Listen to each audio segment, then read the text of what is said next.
The ability to speak with confidence and present for impact is easily the most valuable skill you can have in today's world. When you can share your knowledge, you can facilitate change, and when you can facilitate change, well, you can change the world one conversation at a time. But most people think they can't speak articulately, confidently, or with impact. They get choked up by nerves, they lose their words, or that dreaded imposter syndrome shuts them down.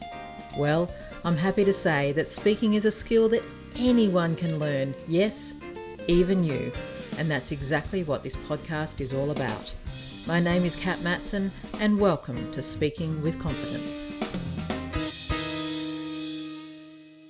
Well, hello, and welcome to another episode of Speaking with Confidence with Kat Matson. Yes, I am Kat, and it's awesome to have you here. Thank you for tuning in.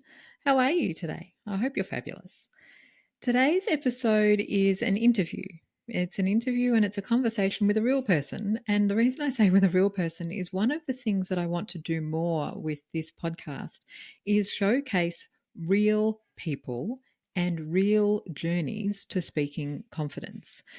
What I don't want to do with this podcast is only ever be profiling people who look like they've got it all under control, look like they're perfect speakers, look like they're well experienced speakers, because speaking is a journey.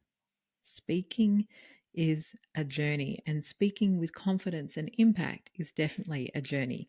So today we're going to hear from Michelle Pritchard, whose business is only 20 months old at time of recording, and she has needed to stand on stages. She has needed to show up in her industry to establish authority and credibility. And so that's the conversation that we'll be having shortly.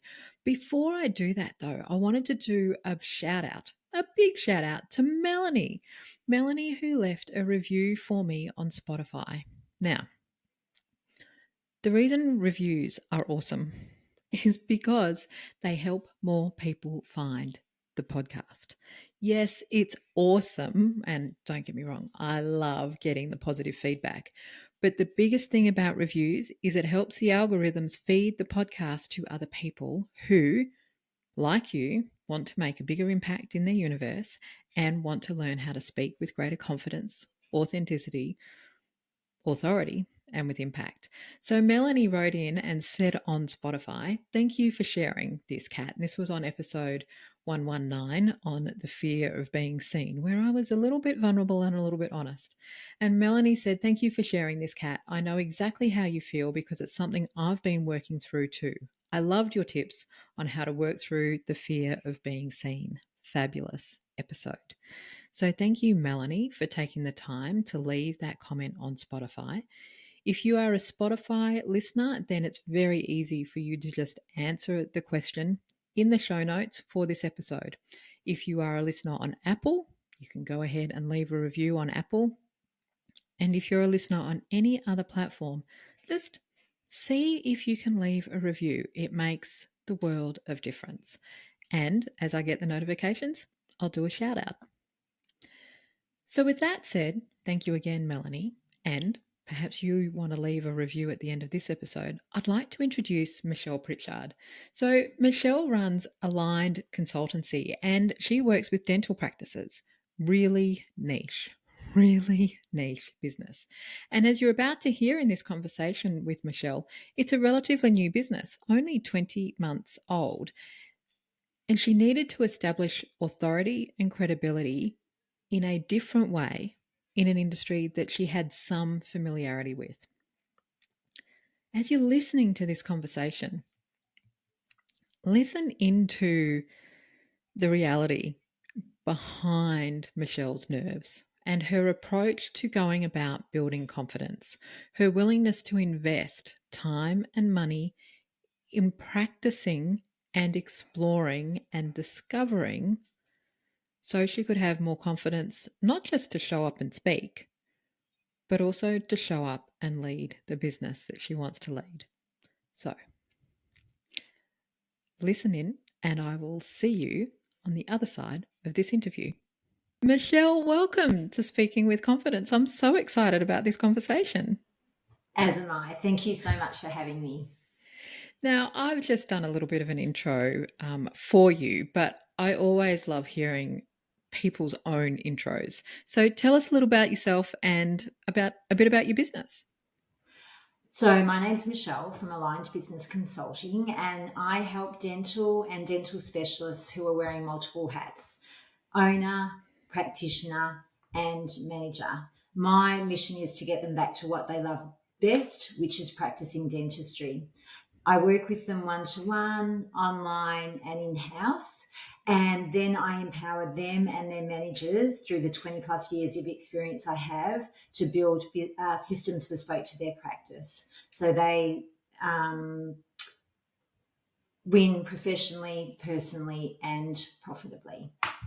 That is so awesome. I mean, I've done a little bit of work in my time with the veterinary industry, but I also know that the dentistry industry is one of the toughest. It's a very demanding industry, and you kind of hit on it when you said I help them get back to doing what they love best. You go into dentistry to be a dentist, not to run a practice, right? Exactly. And unfortunately, they're really fantastic at what they do clinically, and they don't realize when they go and buy a practice that it's actually a business. And organically, it works, starts off really well, but then as the team builds and things, that's when the fractures start to appear. Yeah.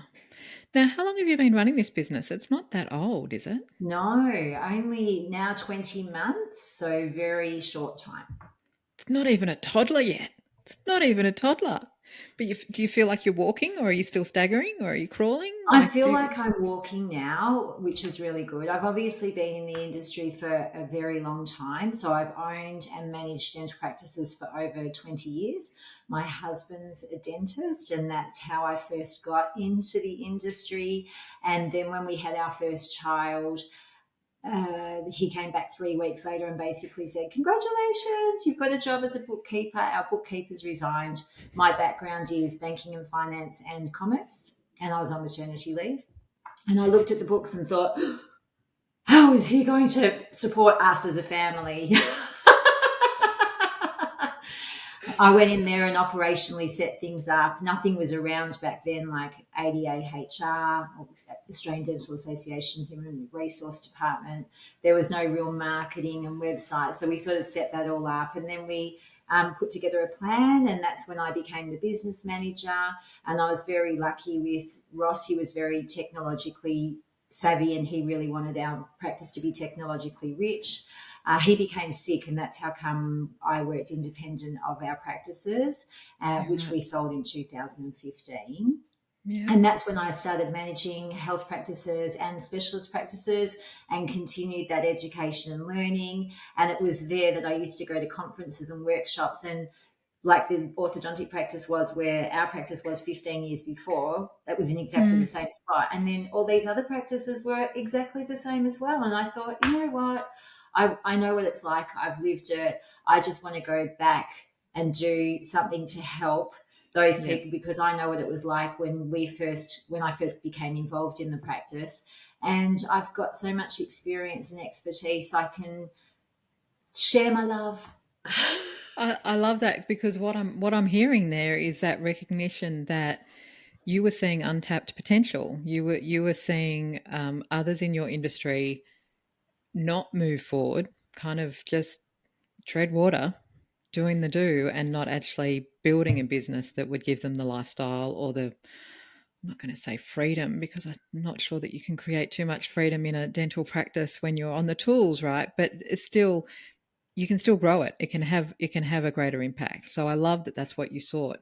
Now, in order to establish yourself as an advisor to other dental practices, how did you go about establishing that authority? Because that's, shifting from practice manager to advising others, that's not an easy step to take. No, it wasn't. And I was a very personal person. I wasn't on any social media whatsoever. I was an administrator of Facebook just because I had to be with the practices, and I had no friends. I had nothing. I had to get coaching people to help me. I went on to LinkedIn, and I remember doing my first post, and it was like, oh my goodness me. So it was the curve of me owning my own practice, owning my own business was so Mm. different. I know how to run a dental practice. I know exactly what works. But for me, it was like, oh, I know that they all need it, but they don't know that they need me. Because they sort of get together and they're like, oh, running a practice isn't all it's cracked up to be. And then they go, that's all normal. That's fine. That's just what it's like. Just get over it, build a bridge. Have a teaspoon of concrete and top That's it exactly off. right. So I was really lucky. I mean, obviously, I did know a lot of people in the industry, as in suppliers and things like that. And they had seen me and they knew how I worked and what I was like. And then, so on LinkedIn, I just started writing articles about things and building things that way. Obviously, my connections, and that's how I had my connection with the Australian Dental Association of WA, because I have been speaking to them for the last 15 years to get help. And I contacted the lady who does the CPDs for dental people. And What's generally, it's CPD? all clinical. There's never Yep. any business management. And she sort of said, well, Michelle, let's maybe have a chat. So we had a chat and I did a little bit of a video about what my thoughts were on helping dental practitioners. And she went out on a limb when she went, they've never had any business speakers at the Australian Dental Association WA. And she went out on a limb to recommend that I do a business course. So I did this business course and she did mention at the start, she goes, oh, I might have a chat to you later. And I go, okay. And I'd sort of thought that they were going to be doing a business series this year. They'd recognised that there was dental practice owners that do need help with the business side of practices. And I sort of said, oh, do you have to see if I'm any good? And then she sort of said, because I did know her obviously through the phone from the Yeah. last 15 years. And she goes, yeah, well, we'll just see afterwards, what it's like. But I had been going because I knew I wanted to do this to help dental practice owners as well. And, I have spoken for the previous practice I worked at. He has CPD events and things like that. So I have sort of done other speaking events too, but this was my really major one. So I joined Toastmasters So and hang on, that was a I just really good thing. I just want to pull some of Oh, this story back together for our sorry. listeners because you reached out to the dental association and suggested that you put together a business course for their members. Is that how this went down?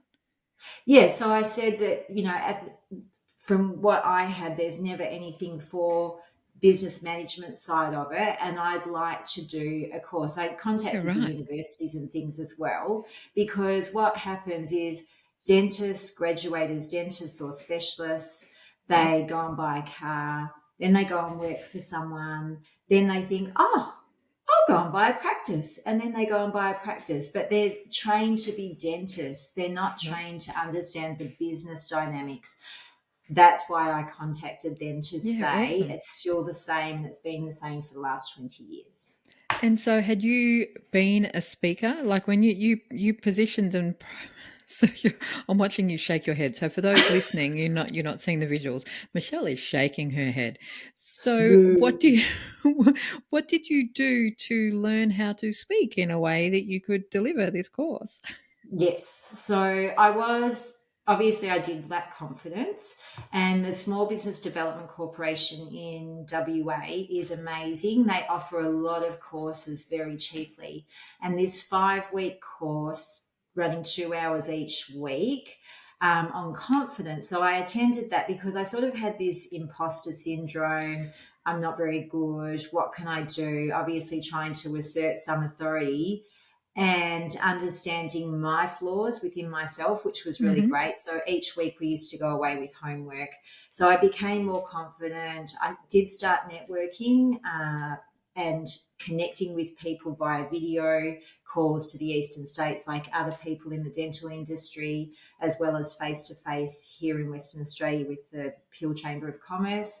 And I just found that that was a really good thing. And I joined Toastmasters. And Toastmasters was probably the game changer for me in how I could speak.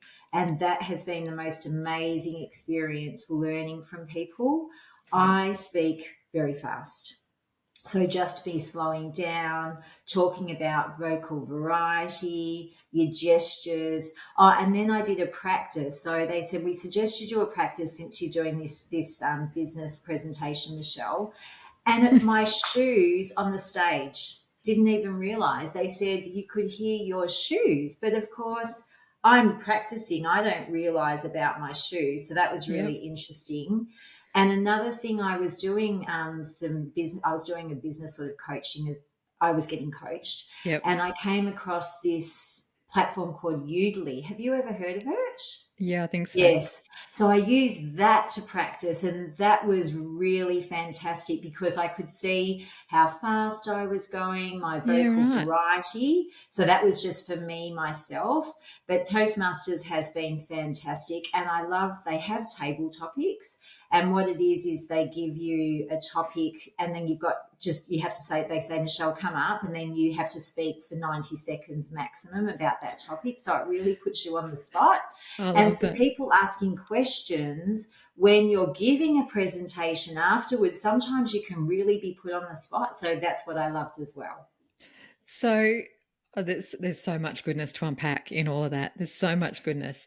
Table topics at Toastmasters. So in the Impactful Presenters program, we have an entire module about speaking spontaneously, and I actually refer to it as napkin notes. Just tell us, how do Toastmasters teach you to be able to just speak for 90 seconds spontaneously? Like Yeah. what do you do between hearing the topic and then speaking? You pause, you can repeat the question. You can actually go totally off topic. So you're not even speaking about that. You can talk about an experience, to think about an experience. It just gives you time, and then you can reflect on other things in your life as well with pauses. And I Yep. think the use of pauses rather than going um, um, is a really good thing. And then using things like, that's a very interesting topic that I haven't actually heard about before. Let me reflect a little bit about that. And in I'm 90 seconds, you can actually get lots done. Or I'm you might cracking say, I've got absolutely no idea. Perhaps I can get back to you about it once I investigate it further. I'm cracking up at that tip because it's one of the things that I teach. I feel like it's over and over again. Every round of live impactful coaching calls, somebody will say, "So, what do you do if you're asked a question that you don't have an answer to?" And one of the things I say is, "That's a really interesting question. What do others think? What do others think?" So, in terms of that practice and showing up, even though, this is the part that I really want to call out for our listeners, even though in a table topic, you still have permission to go off tangent completely. So it's not about the content. What did you learn or discover about yourself in terms of just standing there with all eyes on you and being able to do what needs to be done? Like, what I can imagine that the first time you did that, that was pretty nerve wracking. Oh, I only spoke for 27 seconds. And it felt like eternity, right? It felt like forever. That was the first time I attended, and they go, "Would you be happy to come up to have a speak?" And I went, "Oh, okay." And yeah, so 27 seconds I lasted. And it was through me attending and learning. And Mm, at the end of the day, it's a very supportive environment, and no one cares. They're just there to help you and to give advice and to educate you to the best of your ability. And I think at the end of the day, if you're asked a question, people are understanding if you don't know the answer. As yeah. long as you can get back to them and you're real and you don't tell, you're very honest about it and think, and at that business presentation I did, one of the people did ask a question, and it was, so how about if I don't have employees and they haven't got a contract and they haven't got a job description document? And I'm like, oh, wow. Okay. And then one of the people in the audience turned around and said, I think you should call the Australian Dental Association's HR department on Monday. And it was Yeah, like, exactly. yes, so that's really good as well, because it's like, and that was good as well, because obviously me taking that breath, because I was quite concerned and was shocked, to be Yeah, perfectly honest. It was really good doing that, because somebody in the audience helped me out straight away. It was like, yes, exactly. that's exactly what you should do. So coming back to then this presentation that you did at the conference, um, how It do wasn't a how did conference. It was just sorry. a Saturday. Yeah, just a CPD appointment in WA. Okay. Yeah. And CPD stands for continuing professional development, right? Sorry. Yes. Yes. Okay. And so how long were you presenting for? Well, it was only supposed to be 2 hours, and then Mhm. so it was 9 till 11, and then she said, it's about halfway. Think about having a break. At 10 o'clock. So it was just like, okay, that would be here. But I got a bit carried away. And then all of a sudden she goes, Michelle, could we please just look at a break? And I go, oh, sorry, a break. Yep, everybody a break. And it was 20 to 11. And I, oh no. And then I said, well, I think we've gone a bit off tangent, because it was very interactive and people were asking questions, and I got them to speak amongst themselves and Yeah. trying to bring them back from speaking amongst themselves. Yeah, And that's always she hard. was like, Michelle, that's fine. If you go over, don't worry. One of the people did actually come up to me and say, Michelle, how long do you think you'll be? I go, I'm so sorry. I know that we've gone a little bit longer, but it'll only be maybe 10 minutes over. And he said, I've got somewhere else to go to. And he stayed, which was really nice. So that Yeah, made me that's feel awesome. really good. Yeah, so it was 2 hours. The next one I'm doing is 4 hours. Oh my goodness gracious Mm, me. That's a solid workshop. So you've been asked back. You yeah, were good enough that you were asked back. Given that this is yes. about speaking and speaking with confidence, what do you like, what were the elements that you believe you did? Not about the content, but how you conducted yourself, even though you went over time, even though you lost track of things. What was it about how you presented that has had you be invited back, do you think?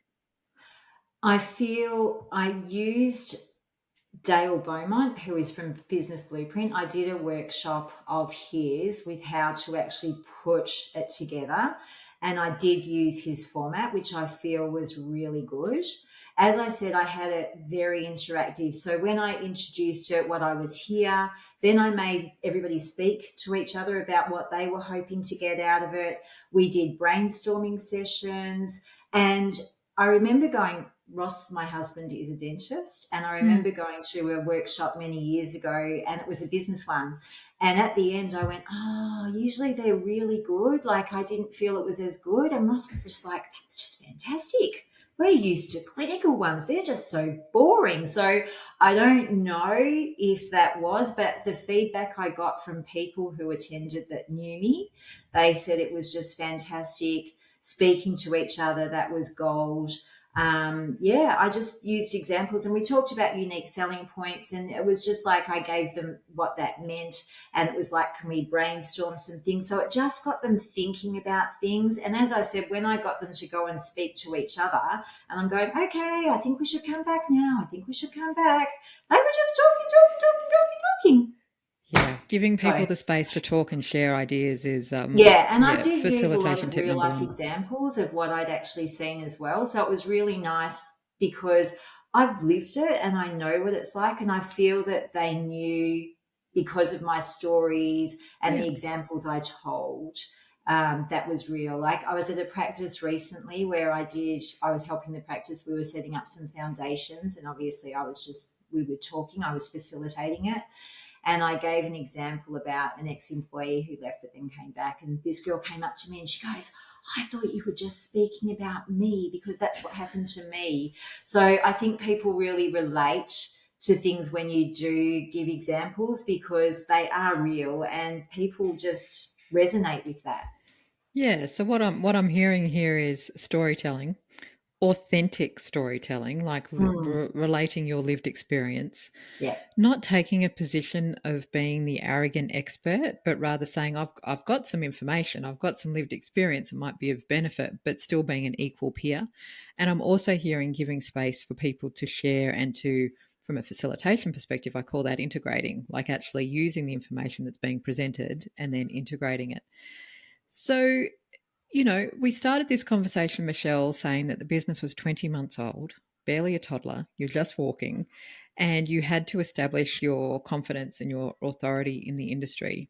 As you look back now, if you were now talking to somebody who was where you are, well, no, where you were then, if somebody comes up to you and they're just starting out in business, whatever industry, and they need to establish authority, they need to build their confidence and they need to show up, what would your advice be to them?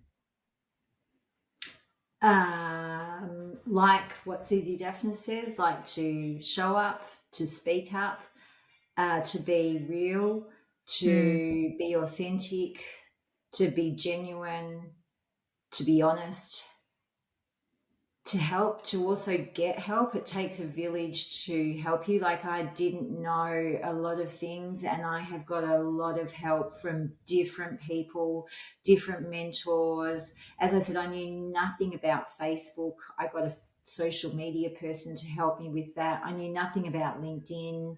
So I just, and people go, oh, on LinkedIn, Michelle, you're on there. And I'm like, well, I just copied what someone told me to do and I just followed it and I just went that way. And I've met amazing people like yourself along the way. And it's just been really special. And I feel just in meeting people, and I've just grown, and I feel not comfortable going to networking events, but I feel I can go along and I can stand, up for what I do. And I've been to the dental conference the last 2 years in a row. And this year it was just like, I was just sort of walking around. It's like, hey, Michelle. And it's like, yeah, oh, wow, how nice. And yeah. it is from showing up and speaking up and just being yourself. Yep. Couldn't agree more. Showing up, speaking up, and being yourself. So, as I ask all of my guests, Michelle, what I'd love to wrap up with is what would be your number one speaking tip for our listeners who, and all of my listeners are looking to make a bigger impact in their universe, whether they're running their own business, whether they're working in the public sector, or whether they're community leaders. They're all looking to make a bigger impact. So, what would your number one speaking tip be for them? Practice, practice, practice. I love that. What did practicing do for you? Oh, And do you made me mean more practicing a confident. presentation or just practicing speaking in general? Practicing for your presentations. I spend a lot of time in preparing, and Yep. then I spend a lot of time practicing because I want it to be interesting and interactive, and I want people to be, yeah, I want them to connect with me. So that's Yep. very important. And I know that I went 10 minutes over my 2 hours, but timing's really important, and you need to respect people's time and that you're given that particular time to do things. So yeah. And that's how you learn, right? You go over time and you go, oh, okay. So yeah, I didn't think I could speak that long. Apparently I can once I get started. Michelle, thank you so much for joining me today. I really appreciate it. And I really appreciate your genuine, humble experiences of establishing your authority and credibility in your industry through learning how to speak and, rocking up to Toastmasters, rocking up to Dale Beaumont, rocking up here and just going, this is who I am. And this is another opportunity to practice. So thank you. Thank you, Kate. That's great. And I hope I can help some people, some of your people as well. So good. I absolutely think so. Thank you. Thank you. That was cool, huh? Like, just such a refreshing reminder of the importance of reflecting on your current skills, realizing that you need to build them, whether they're hard skills like speaking and table topics at Toastmasters, a format in speaking, or what I call structures for impact that Michelle picked up from Dale Beaumont, or just your general overall confidence so you can keep showing up in the world to do what you do, because confidence doesn't necessarily come naturally. In fact, one of the things that I say quite a bit these days is that confidence is a function of both your competence plus your experience amplified or diminished by the stories we tell ourselves. So full kudos to Michelle for backing herself and giving herself more evidence, building her competence, building her experience, and then changing the stories that she tells about herself. Now, you can find more information about Michelle in the show notes, and I'll also post a link to that platform that she mentioned where you can practice your speaking. Speaking of links in the show notes, if you don't already have a copy of my ebook, I highly recommend it.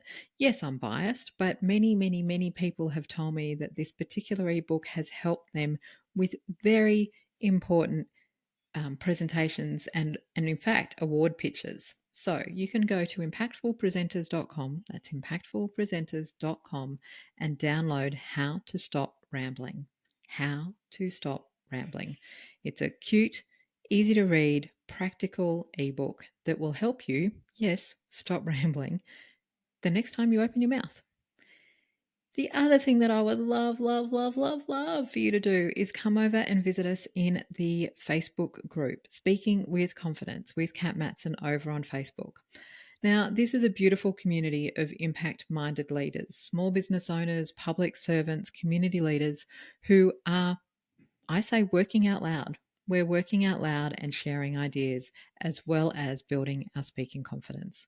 So head over to Speaking with Confidence on Facebook and join the goodness. Until next time, I hope you have a fantastic day, week, month, however long it takes for you to come back to another episode. And in the meantime, here's to confidence and here's to impact. I'll see you soon.